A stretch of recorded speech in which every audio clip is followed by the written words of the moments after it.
Hey, what's going on guys? Cxmbined here with part 2 of the Yasuo tips and tricks. I hope you enjoy. Tip number 1. When multiple enemy champions are knocked up, you should put your mouse in the middle to ult all of them. If your mouse is too much to the left or to the right, not all of the enemy champions will be caught in your ult. Look at what happens when a mouse is not in the middle. Tip number 2. When Yasuo ults, he is positioned behind the enemy champions. Always keep this in mind. You can also use this to dodge enemy abilities, but there is an exception. When an enemy is under tower close to the edge, Yasuo will always be positioned the farthest position away from the tower.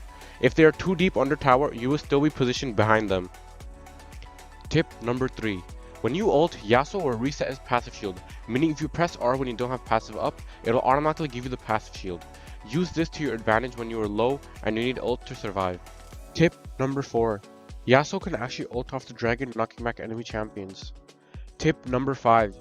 You can actually wind wall inside of your dash, but there is a trick to this. If you E and W, it'll always put wind wall after Yasuo finishes dash, but if you EQ W or just wind wall while you're in your EQ, it will go off in the middle of the dash. Tip number 6. Wind wall can actually give vision if you throw over walls or bushes that aren't warded.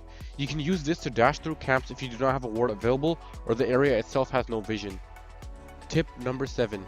Yasuo's E travels a fixed distance no matter what, so you'll go the same distance when you're dashing far from an enemy unit or close.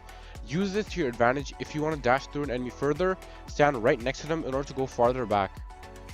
Tip number 8. Yasuo's wind wall can actually cancel his animations on many things, and you can use this to confuse and bait your opponent to getting hit by abilities, such as using wind wall and then throwing tornado. You can also use it like this. Tip number 9. If someone is out of your tornado range, you can Q flash to reach them. Combine this with wind wall to make it hard to react to. You can do something like this. Tip number 10. If you're playing Yasuo in the mid lane, you should check if yours or the enemy raptors are up. You can go right next to the wall to get a stack of Q if you don't have enemy minions nearby.